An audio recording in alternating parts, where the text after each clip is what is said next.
Vous tentez d'expliquer. Vous pensez agir avec justice. Mais vous ne faites que montrer combien vous avez encore besoin d'être accepté. Savez-vous ce qui est plus cruel? Voir un homme se détruire avec ses paroles, essayant de prouver son innocence à ceux qui l'ont déjà condamné. C'est comme regarder quelqu'un se noyer dans une eau peu profonde. Le salut est à portée de main, mais il insiste pour couler. Vous avez déjà été cet homme. Peut-être l'êtes-vous encore. Celui qui rédige de longs messages pour justifier une décision simple, qui explique le pourquoi de chaque action, comme si la vie était un tribunal, et lui l'accusé perpétuel. Sartre savait précisément ce que cela signifiait, la mauvaise foi, déguisée en transparence. Vous n'êtes pas sincère, vous suppliez pour une absolution. Mais ici, vous allez comprendre une vérité qui tranche profondément. L'explication excessive est une manière déguisée de se soumettre au jugement extérieur.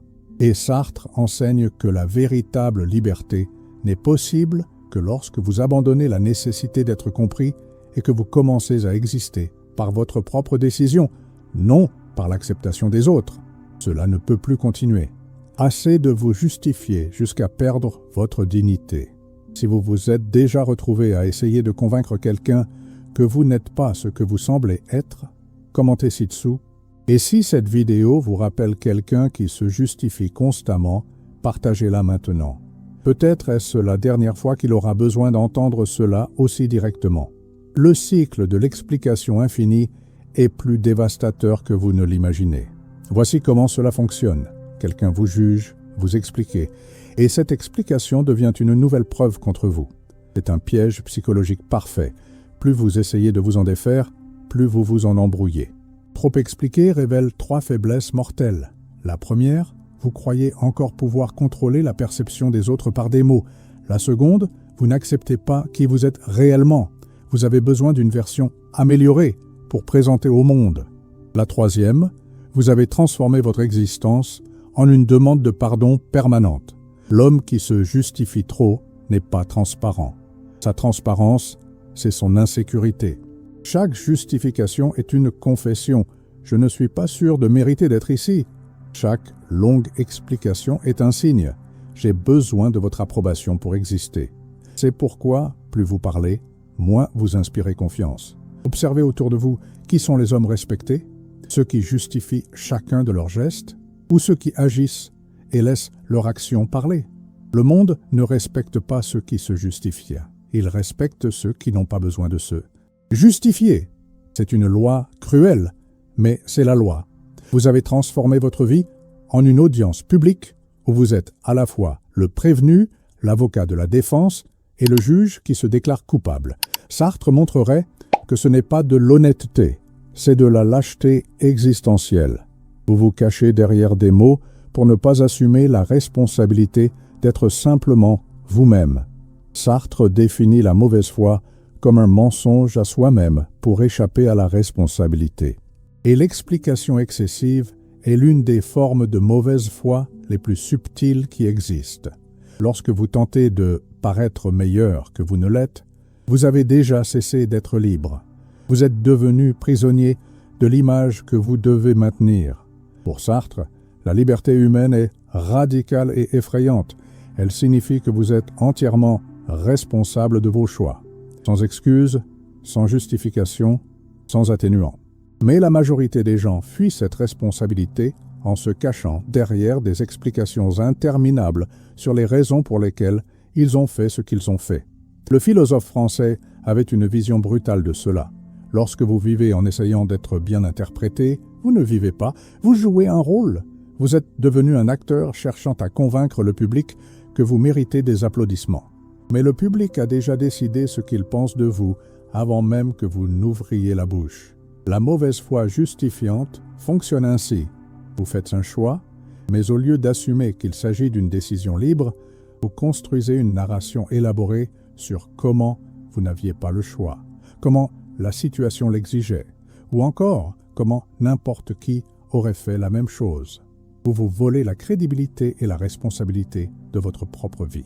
Sartre dirait que vous vous traitez comme une chose, non comme un être humain libre. Les choses doivent être expliquées. Elles ont des causes, des effets, des justifications. Mais les êtres humains libres existent simplement et choisissent. La différence est brutale. L'un est objet d'analyse, l'autre est sujet d'action.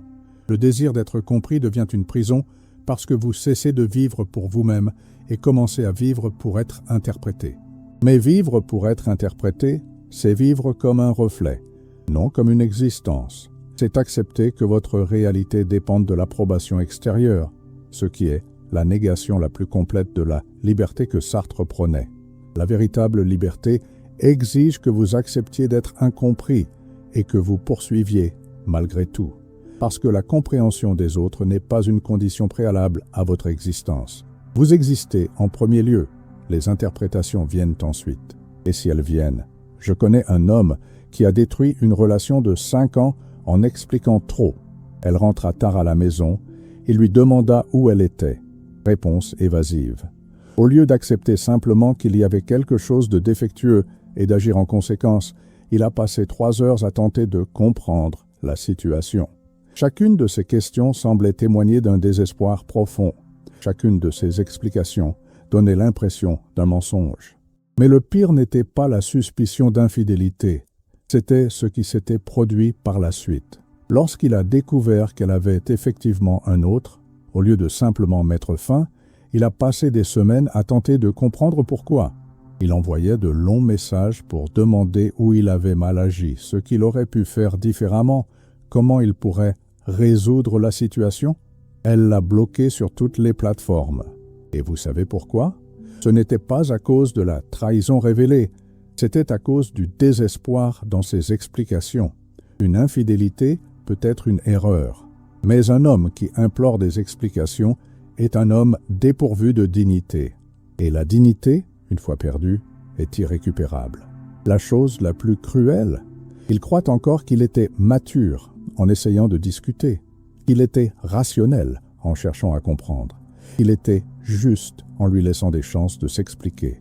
Mais la maturité serait d'accepter la réalité et d'agir en conséquence. La rationalité serait de comprendre que les traîtres ne méritent pas d'explication.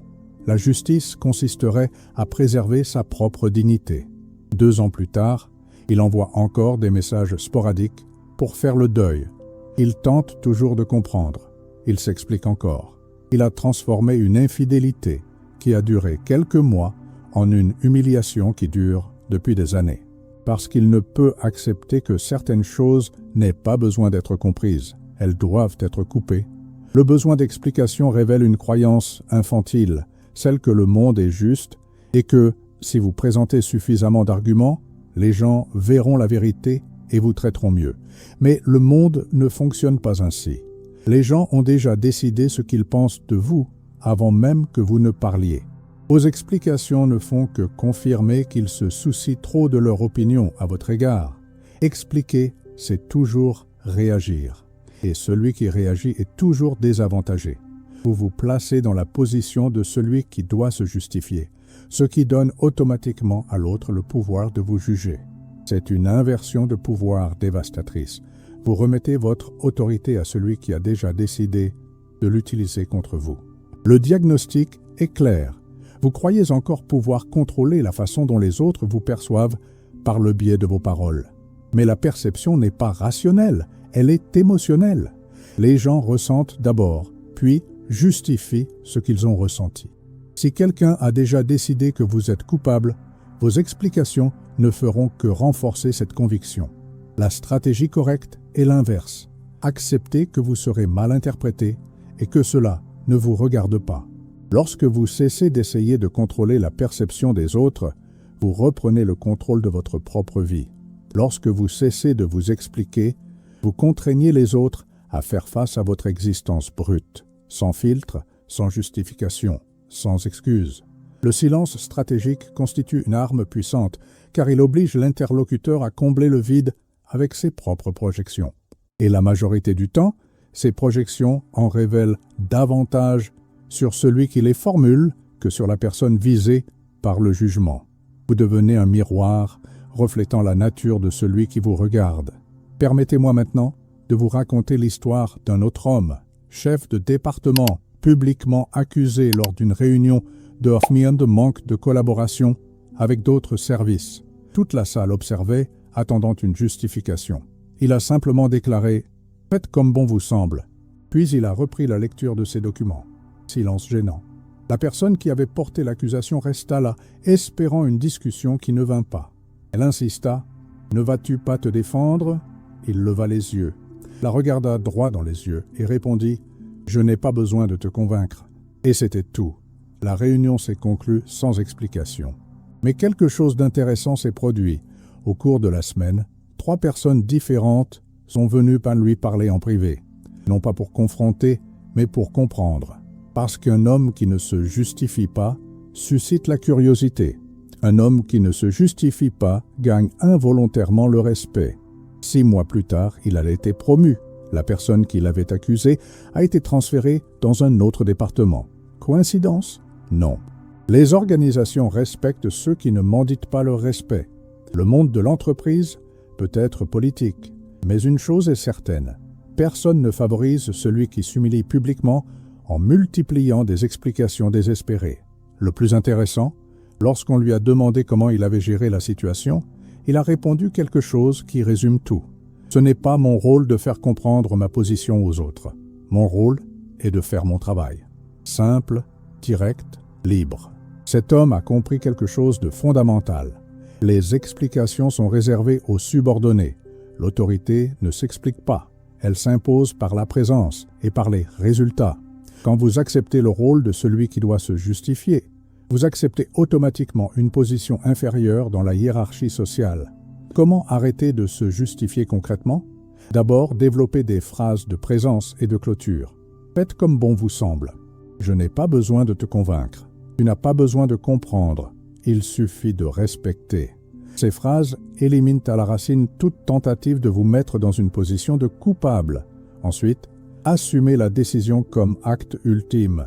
L'action prime la justification. Lorsque quelqu'un remet en question vos choix, au lieu d'expliquer pourquoi vous avez agi, affirmez simplement que vous avez agi. Oui, j'ai décidé cela. Oui, j'ai agi ainsi. Oui, c'était mon choix. Point final. Troisièmement, pratiquez le silence authentique. Non pas le silence de celui qui fuit, mais celui de celui qui a déjà décidé. Il existe une différence flagrante entre les deux. Le premier est défensif, le second est autoritaire.